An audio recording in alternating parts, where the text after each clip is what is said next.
Leave the book closed. I used to think libraries at night were allergic to drama. Soft lamps, the hum of old HVAC, carpet that forgives every footstep. I'm 25, closing assistant in special collections at a century-old university library, the kind with stained glass and a reading room that smells like paper and dust and rules. My job is simple: check in the day's requests, return items to the cages, lock the vault, and never open a rare book without a cradle and a page. Snake. Extra rules from my supervisor, Janoon.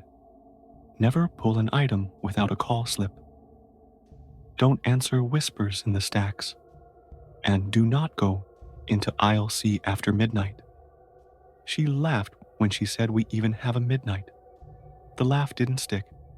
By 10:52 p.m., the last researcher had signed out with a pen chained to the desk.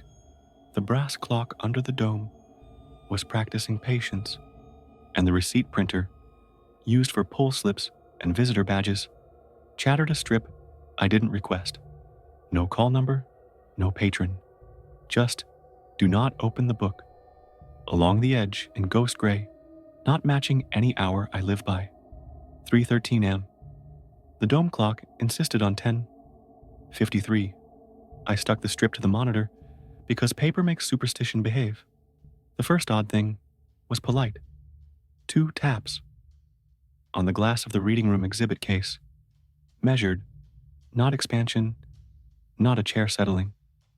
I looked up at my reflection, a half beat late, and in the glass behind my shoulder saw a head tilt toward my ear, mouth parted like it had reached the first half of a word. I blinked until the case remembered it was glass. I did what hands do. Work, laced up a cradle, logged a ledger back into its box, the enameled intercom over the door, dead since the renovation, clicked and breathed like you hear through a seashell. A voice came out slow, careful, like each word had to be lowered into place by 2 fingers. Don't open. It wasn't Janine. It wasn't anyone now. The cage door to aisle C has a pad that only likes old IDs. It blinked green, for no badge, and went patient again. I wrote it off as sympathy and checked the ledger. Tight, cold leather, gold leaf, trying to be modest. As I turned to shelve it, the exhibit case, fogged, a perfect palm. From the inside, 5 ovals and a heel, and a slidman down an inch before thinning. My own breath arrived a second late on the outside and made a second story of the same hand. The ILS on my screen, the catalog nobody loves, woke itself and offered a card I've never seen. Confirm reshelve 313? Under it, double tap to confirm, with 2 tiny hearts, like a joke made by someone who hadn't met our shelves. I clicked cancel. The window slid to the corner and pretended it had always lived there. At 11:11, something knocked twice. From the locked side of the vault door, a polite tap tap to you. D used to enter a room where a 19th century map is asleep. Policy says log it, don't answer. I logged acoustic anomaly and underlined policy. Like a talisman, the brass clock hiccuped. For one blink, its hands read 3.30, then remembered how circles work. The receipt printer fed a second strip with damp edges like letters that sweated. Leave the volume closed. The thermal ink purled where it met plastic. I carried the ledger toward aisle C because that's where it lives. Past the high windows and the bust that looks offended by modern degrees. The cage door sighed like a sleeper scratching and let me in. Aisle C is a religious joke. Bibles, heresies, bindings that make you feel like you should apologize before you touch them.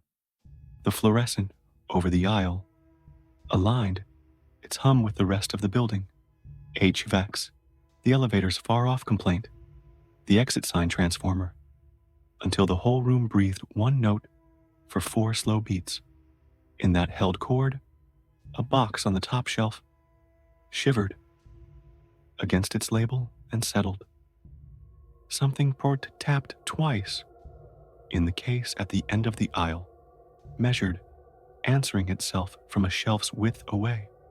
The catalog on the book truck brightened on its own and refreshed to a record that wasn't T in my pull list, title, location, key 313, which we don't have.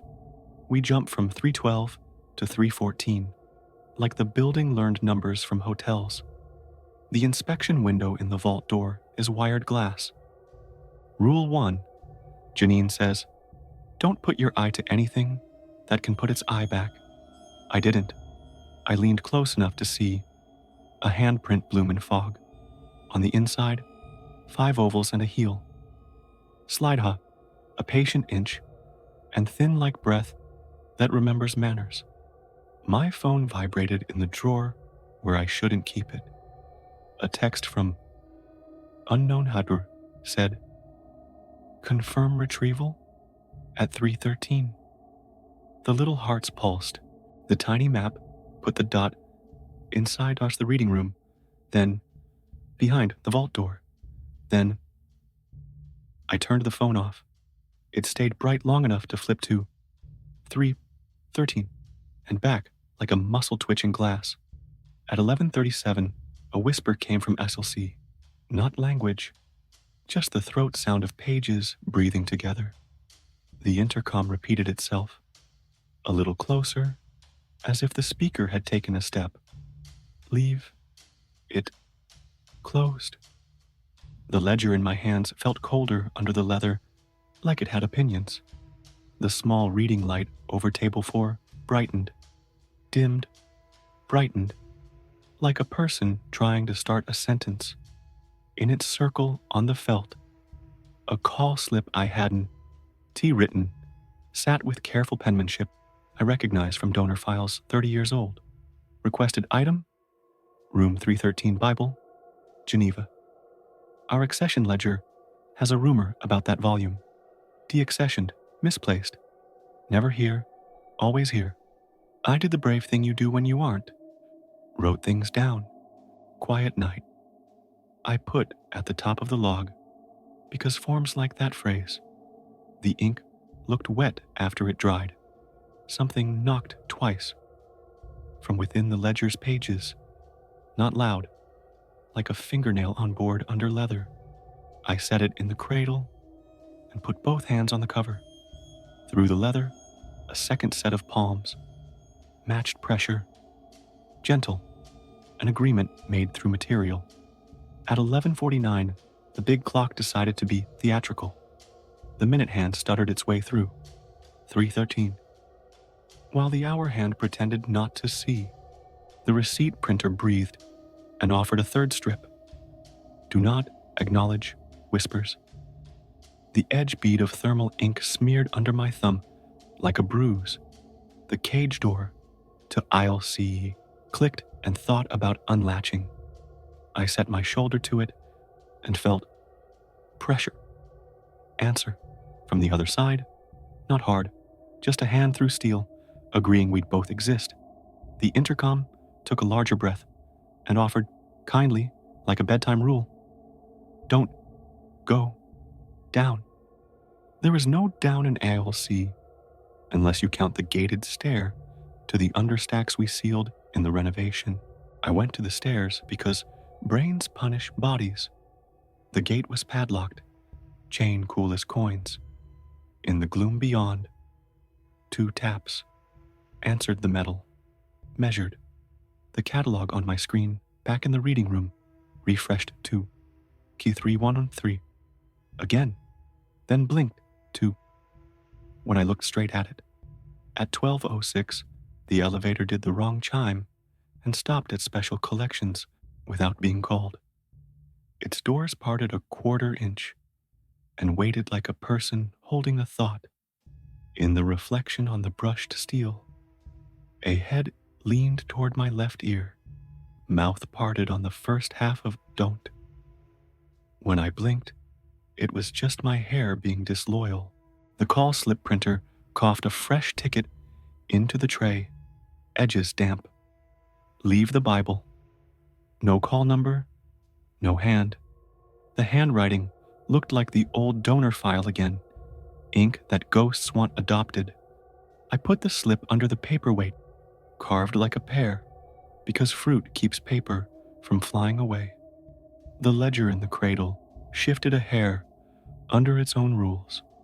I rested my palm on the cover from the other side. A palm rested back. Pressure for pressure. Polite, patient. A page lifted a fraction at the foredge on no draft I could name and settled when I said, no. Like a lullaby, a whisper moved along the stacks the way a hand runs along a banister. Tap, tap on wood at the end of each aisle, repeating like a lesson. The fluorescent above me buzzed into time with the dome fan and the elevator hum and made that one note that sets teeth on edge and hearts into compliance. In that held sound, the box labeled C320 shivered, and the space where C330 should be looked deeper than shelves usually are. At 12:41, my screen chose bravery or a seizure and showed a camera feed I didn't have permission to have. The vault interior, for one frame, concrete, and a shape like a table at the wrong height. And on that table, a book, with its cover lifted an inch, as if a hand had paused at the first half of Chir, Don, Tar. Then black, then my catalog again, as if paper had been a dream. I printed a new sign, because signs are spells. Please keep rare books closed when not in use, it said. I taped it under the dome light, where ghosts and donors both can read it. The tape breathed, like lungs in miniature and held. Someone knocked on the reading room door. Tap, tap. Measured like the last researcher had come back for a sweater. I checked the camera. The hallway was a long, empty throat. On the monitor, a palm wiped fog from the lens, from the wrong side, and slid an inch before, remembering glass is a wall. The brass clock shrugged its way to the hour without a chime. At hour 3.13, because some hours volunteer for shifts, every machine in the room gave one long, aligned breath. Elevator, HVAC, lights, my own ribs, and let it go. The intercom was gentle as a rule. Learned too late. Leave. The book closed. The ledger in the cradle cooled under my hands like a fever broken. Dawn in a library is paper deciding to be a color again. Janine came in at 6 with a thermos and a face that counts nights by their margins. Quiet? She asked. Mostly, I said, and slid her the damp edge strips. She frowned at her. Do not open the book. Like it was a brand she hadn't approved. Printer's old, she decided. The manager's blessing for any line item that didn't earn a grant. She touched the ledger's cover with 2 fingers, like a nurse checks a forehead, and it felt like nothing but leather. They moved me to afternoons 2 weeks later. I say it's for the bus schedule. Some nights in my apartment, around Opry 3:13. The hallway knocks twice, like someone at the end of an aisle practicing manners, and the bathroom mirror fogs, a thumb width higher than I can reach, while a palm clears a coin and slides a patient inch. When it does, I keep my hands off old books I don't own, off boxes that know their own names, off links that want double tap to confirm. With hearts, I say in the steady voice the stacks taught me, leave it closed. For a long, thin moment, the room hums one note, like a reading room under a dome. A head leans close to my left ear and practices the first half of uncatalogued, and then the pipes, remember water, the hour lets go of its borrowed number, and whatever was learning my touch a half beat behind me chooses someone else, catalog, and leaves me to shelve daylight where it belongs. If you survived this far, leave your like to prove you are not afraid.